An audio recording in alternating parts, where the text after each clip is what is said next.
All right, what's going on, everybody? Welcome back to another Appreciating Comic Book Art video. This one is Jim Lee, X-Men #2. Now, I said I was going to do it.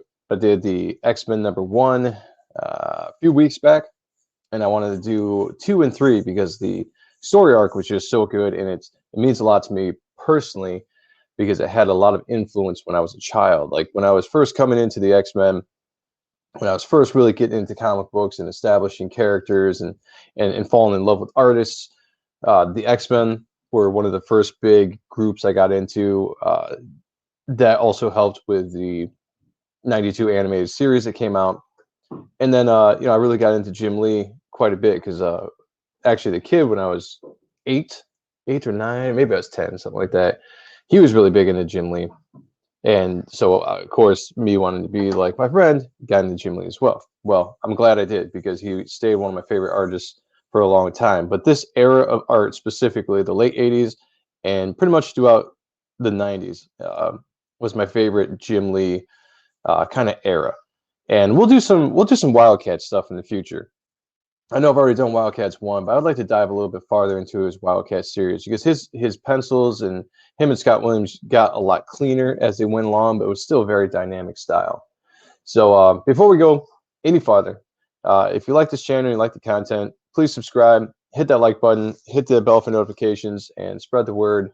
Share it with your friends and family. I would really appreciate it. I haven't done a few videos in a couple days. Just been really busy here.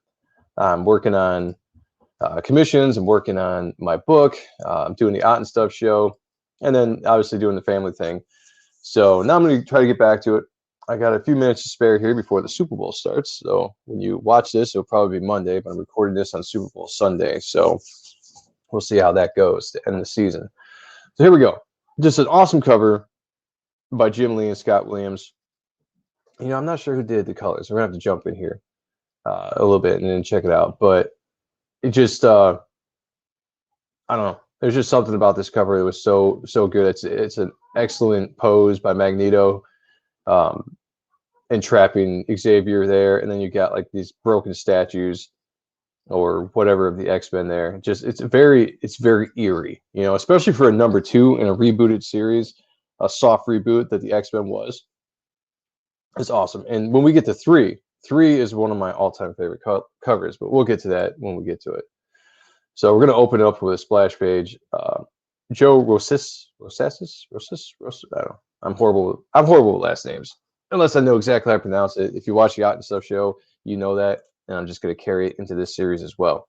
But that's not the point. The point is Jim Lee. The point is Scott Williams, and it is great colors. Some of these are my favorite colors. Back in the day, I love the computer colors, but the old school way of coloring with high-tech markers or watercolors, there's just something special about it. It just catches my eye like nothing else. We'll start out with this great full face shot of Magneto in his helmet. Drawing something this big and just focusing on the face is hard as hell. It's not easy, but if somebody can make it look good, it's Jim Lee and Scott Williams. And I love the rendering here, all the cross hatching, all the shadow, the feathering, everything that's going on, just bringing the shadows out over his helmet. Just people call this '90s, right? Like, because they did it a lot in the '90s, but there was a purpose, there was a reason, because it looked cool. It looked really cool and brought so much dynamic to the picture. Now you might rely a little bit more on colorists to kind of do that, or maybe just really hard shadows. But there's just something about this very pleasing to the eye. Um, it's not done a lot anymore, except for some of the old school artists that are still drawing, and I think it should be done more. But people see that and they're like, "Oh yeah, it's very '90s." Like, well, fuck that. It's just very cool art. That's all I have to say. Awesome double page spread. If anyone watched uh,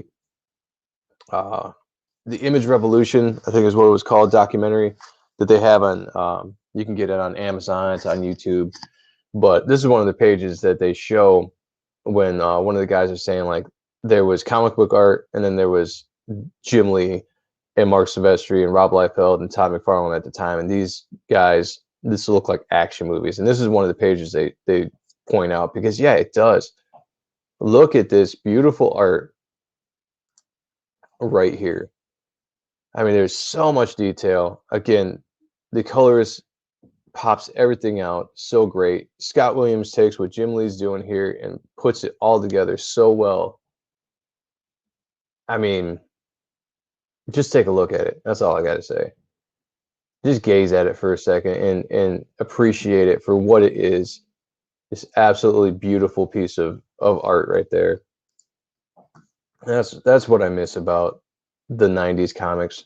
And people might tear up the stories, when it comes to maybe Image or whatever. Maybe they got a little ridiculous there for a while with just what they were doing in the industry as a whole. But there was fun.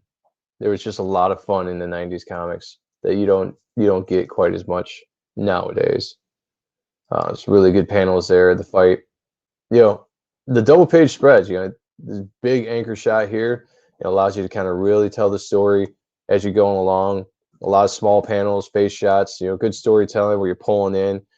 Got good action. You got a good far away shot, like pretty much, the full body shots of the characters, and you pull right in, you hit these faces up here. Just very well done. But Jim Lee's a master of storytelling. I don't think I need to tell anybody that. And he just, got better and better as he went. His angles would get more and more crazy as you would go. And with all the dialogue, and this is something I pointed out, I think, in the first book, there's so much dialogue in these old Marvel books. You had to draw this in such a way that all of this fit, and you didn't get too much of the cool art covered. You knew certain things were going to get covered, but Jim Lee does a great job of that. And just oh man, you want to talk about cool shots, posing your characters well. I mean, how much cooler can you get than this? Come on now. Color wise too. I mean, it's so well done. The pinks and the purples really make the hard yellows and everything. Everything pops.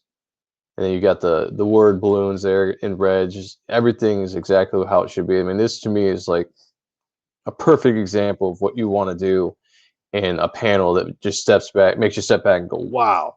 And it's a great page turner too. Being the last panel of the page, you really want to turn and see what happens next. So well done. Let's see, get you back here. Zoom out. All right, we'll zoom out. There we go. Yeah, this is just a fun story, people. And anybody that's watching this that lived comics in this era, you know exactly what I'm talking about. These were fun stories. Seeing the return of Magneto, being the big bad was fun. And Asteroid M and just everything that they did. The launching, being the fact that they launched X-Men back from #1. We're jumping in here instead of being in like the 200s or wherever they were when Jim Lee left Uncanny. It was really cool. Great story. These characters are going to be pitted against each other, kind of like I was saying, the foreshadowing in issue 1 with the Danger Room training, where teams were going against one another. You kind of see the foreshadowing there of what was going to happen in the story going forward when we get to issue 3, which is one of my all-time favorite books. I always thought, and I don't know if this is for sure, it was just me and my teenage mind putting together, but I'd see stuff like this and I'd be like, oh, maybe that's where he got his inspiration for Void, for Wildcats. It probably wasn't, but my teenage brain is like, oh yeah, that's what it was. It had to be. Great work. This is just a good cliffhanger here at the end of the I always thought this was kind of funny. Like, I know he's not like pulling up on her tits or whatever, but it's just the way it's drawn. It's just it still looks funny to me, but it's still awesome. Regardless, it's awesome. But a great cliffhanger here when Xavier is realizing that a certain part of his X-Men are realizing or aligning themselves with Magneto, and it's all the cool ones. Even Cyclops. People like to give Cyclops shit. I always thought he was cool. Rogue, Psylocke, Gambit, Wolverine, Beast. I mean, those were the cool X-Men. And leaving pretty much, I mean, don't get me wrong. Jean Grey was great. Colossus was great. But in this scenario, the most dangerous X-Men, I would say, have now lined themselves with Magneto, and all hell's about to break loose. And that's where we're going to leave it, because this was just a fun book, a fun 3-story arc. I recommend that you go get it, because after this, the X-Men issues where they went into some of the Omega Red stuff, and they brought in Maverick and Sabretooth. But you could see that Jim Lee was on his way out. He was probably already starting to work on Wildcats not too long after this. So you saw, I feel like his art kind of got a little bit looser. Maybe he did more layouts, and other artists would come in and fill in the gaps for him. But this was just really solid, showcasing ballsy, in-your-face artwork in X-Men 1 through 3. So I highly recommend it. Go check it out. Appreciate the shit out of it. And that's all I have to say. So if you like this video, again, please subscribe, hit that like button, hit the bell for notifications. Check me out on Odd Stuff on Fridays at 8:30. We have fun, interesting guests with me and my co-host, Sean Arendt, and we just talk comics, art, the industry, and a bunch of stuff. So until next time, I will talk to you all later.